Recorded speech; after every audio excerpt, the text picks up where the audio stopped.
Before a frontier was a place, it was a map. And before the map, a man with a chain and a transit, walking the unowned country, turning wilderness into property one measured line at a time. The surveyor. He laid the grid the deeds would quote, the parcel a family would cross an ocean to claim.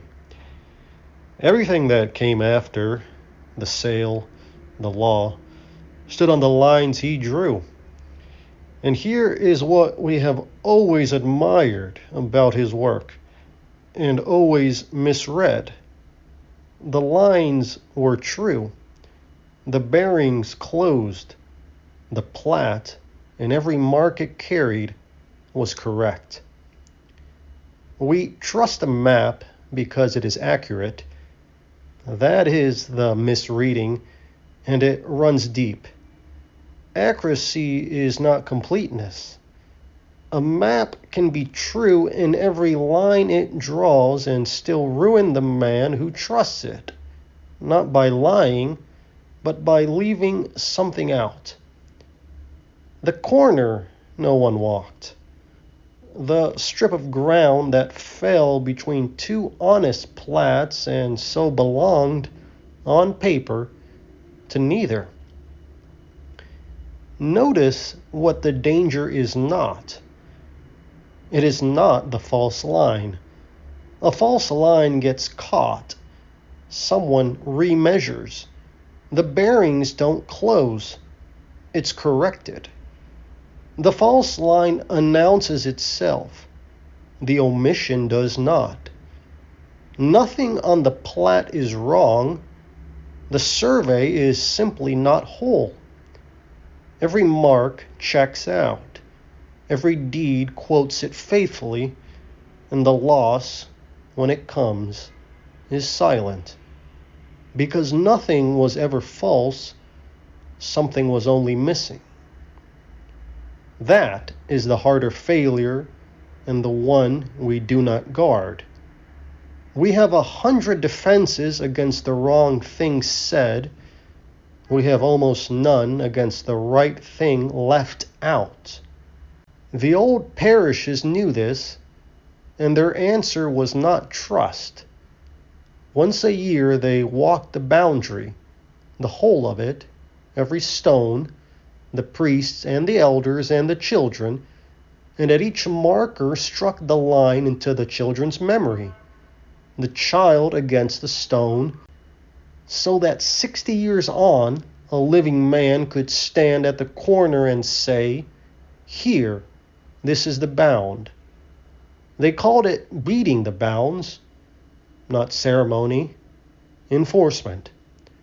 The line was fixed, witnessed, walked entire, before any quarrel could move it, because you cannot settle a boundary in the hour it is contested.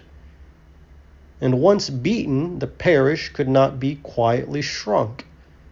No lord could wait for a dry year and claim a corner had never been his, because the walk had named every stone, and the naming was older than his claim.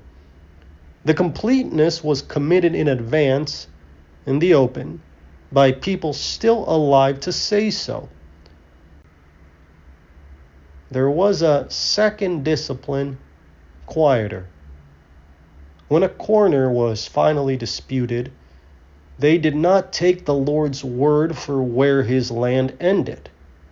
They went to the beaten bound and pointed at the marked stone, the named corner, a thing anyone who had walked it could check. The contest was not won by whose word you believed. It was won by naming the corner against a line already fixed. Now, we are about to let fast new surveyors walk our world for us, declare what counts, draw the bounds of a decision, settle the matter inside them 1,000 times a day while we sleep. And the old temptation returns in new clothes. Trust the survey, because every line checks out. The harder way is the better one. Don't trust the map because it is accurate. Make them beat the bounds. Fix the whole of what counts before the outcome is known in the open, so it cannot be shrunk afterward to hide the gap. And let any corner be named. Let anyone stand at the bound, point at what the survey left out, and show it would have moved the line. Then a faithful map of an incomplete world stops being safe to settle on, which is the only thing that ever made it dangerous. So the question to ask of any judgment handed to you is not, is every line true? A true map can still be a partial one, and the partial one passes every check. The question is colder. Could something it left out have changed the answer? And could anyone stand at the bound and prove it? The bounds were beaten before the quarrel. That is what made the line hold. Enforcement precedes execution. Fix the whole line before the outcome. This is not commentary. It is category formation.